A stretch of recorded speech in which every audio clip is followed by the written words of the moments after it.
Hello dear students, welcome back once again in today's online session. Today we are going to study chapter number 9, heat. In this period we are going to study most interesting things about heat. So let's begin. Dear students, here three ways of heat transfer are given in your book. First one is conduction, second one is convection, and third one is radiation. You have learnt about conduction and convection in previous period. So, in this period, we are going to discuss and study in detail about radiation, the third type of heat transfer mode. So, let's study. Dear student, here one procedure is given. So, there are some apparatus to use to complete the procedure. So, first test tube is required for this experiment. A piece of ice, wire gauge, burner, candle, etc. Okay, तर आपल्याला या प्रोसेसमध्ये काय करायचं आहे की एक taste tube घ्यायची आहे आणि एक आईस क्यूब घ्यायचा आहे. आता आईस क्यूबला काय करायचं आहे, वायर गेजनं गुंडाळायचं आहे, लपेटून घ्यायचं आहे. का तर बर्फ जो आहे तो आपण पाण्यात टाकणार आहे टेस्ट ट्यूबच्या, तर तो डेन्सिटी कमी असल्यामुळे तरंगू शकतो. त्यामुळं तो तरंगू नये, बॉटमला राहावा, त्यासाठी आपण त्याला वायर गेजनी पॅक करून खालच्या बाजूला टेस्ट ट्यूबमध्ये सोडलेलं आहे आणि नंतर टेस्ट ट्यूबमध्ये पाणी टाकलेलं आहे. तर पाण्याने ही टेस्ट ट्यूब भरली आहे. नंतर एक मेणबत्ती घेऊन आपण काय केलेलं आहे की होल्डर घेतलं आहे, वरच्या बाजूला टेस्ट ट्यूबच्या पकडलं आहे त्या होल्डरनी आणि वरच्या बाजूलाच फक्त उष्णता दिली आहे टेस्ट ट्यूबच्या. नीट बघा आकृतीमध्ये. आता नीट लक्ष ठेवा, आपल्याला फक्त टेस्ट ट्यूबच्या खालच्या बाजूला उष्णता द्यायची नाही आहे, फक्त वरच्या आणि वरच्या बाजूलाच द्यायची आहे. आता काय होईल, वरचं पाणी गरम होईल, ओके, ज्या ठिकाणी उष्णता दिली त्या ठिकाणी. पण खालच्या भागाला स्पर्श केला असता परीक्षा नळीच्या किंवा टेस्ट ट्यूबच्या, तर तो आपल्याला गरम लागेल का, आहे तसं पहिल्यांदा त्याचं तापमान होतं तसंच राहील. तर तापमान वाढणार नाही असं आपल्याला निरीक्षण असेल. का बरं, जेव्हा आपण खाली उष्णता देतो त्यावेळेस ती वरच्या भागामध्ये ट्रान्सफर होते, हीट ट्रान्सफर. पण वरच्या भागाला उष्णता देतोय आता या प्रयोगामध्ये, तर ती खालच्या भागापर्यंत का नाही पोचत. या प्रयोगामध्ये कन्व्हेक्शन करंट तयार होत नाहीत, कन्व्हेक्शन हीट ट्रान्सफर होत नाही. Can not occur convection currents in this procedure. Why? The density of water decreases due to heating, you know that. तर आपण ज्यावेळेस वरच्या भागाला उष्णता देतो आहे त्यावेळेस तिथलं पाणी गरम होऊन त्याची डेन्सिटी काय होते, डिक्रीज होत आहे. परंतु खाली अगोदरच कूल वॉटर आहे, तिथं उष्णता पोचलेलीच नाही आहे. त्यामुळं त्या ठिकाणी जे कोल्ड वॉटर आहे किंवा कूल वॉटर आहे ते बॉटमला आहे, त्याची डेन्सिटी आणि मास हे जास्त आहे, त्यामुळं ते वरती जाणारच नाही. Okay, here another one procedure to do. Light a candle and stand it upright. Hold your hands on its two sides at some distance from the candle. एक मेणबत्ती पेटवायची आहे आणि त्याच्या भोवती आपल्याला आपले हात धरायचे आहेत आणि उष्णता आपल्या हाताला मिळते का ते बघायचं आहे. Okay. Dear student, have you warm yourself near bonfire or in the morning sun in winter. तुम्ही थंडीच्या दिवसात शेकोटीजवळ बसला आहात, हो की नाही, तर त्यावेळेस तुमच्यापर्यंत ती हीट कशी पोचते. त्या दरम्यान काही मीडियम असतं का. जसं कंडक्शन आणि कन्व्हेक्शन या दोन्ही प्रोसेसमध्ये आपण पाहिलं की मीडियमची गरज आहे. आता आपण हीट ट्रान्सफरचा तिसरा मोड शिकतो आहे, तर रेडिएशन. तर रेडिएशनमध्ये मीडियमची गरज आहे का हीट ट्रान्सफर होण्यासाठी, तर नाही. या प्रश्नाचं उत्तर असेल नाही. Dear student, remember that when the heat is transferred in the absence of any medium, the transfer of heat that takes place in this way without a medium is called radiation. About two examples are the examples of radiation. Heat reaches us mainly by radiation. सूर्यापासून आपल्याला मिळणारी उष्णता कितीतरी kilometre, millions of kilometre आपल्यापासून लांब आहे सूर्य, आणि आपल्यात आणि सूर्यामध्ये कुठलंही मीडियम नाही, तरी पण हीट आपल्यापर्यंत पोचते आणि येते.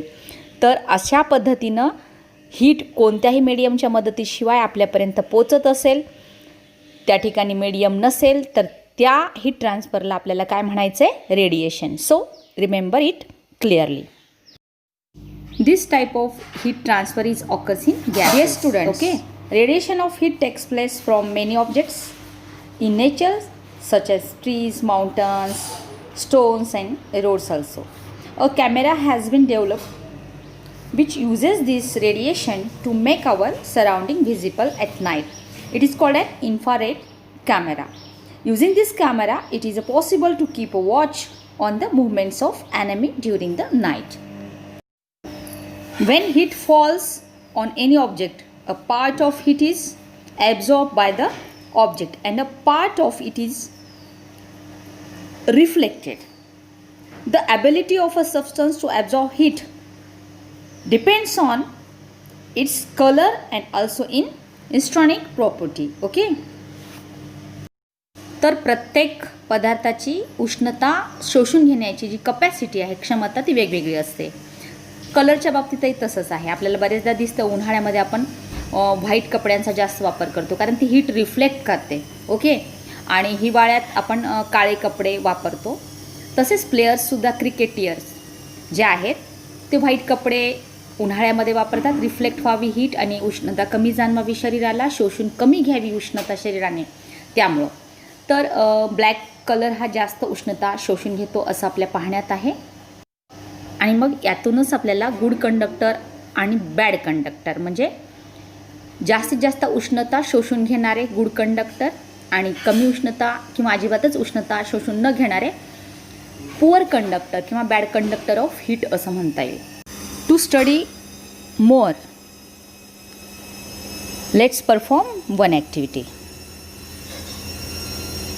Apparatus for this activity is 2 aluminum tins of the same size, 2 small glasses, water, thermometer, black paint, etc.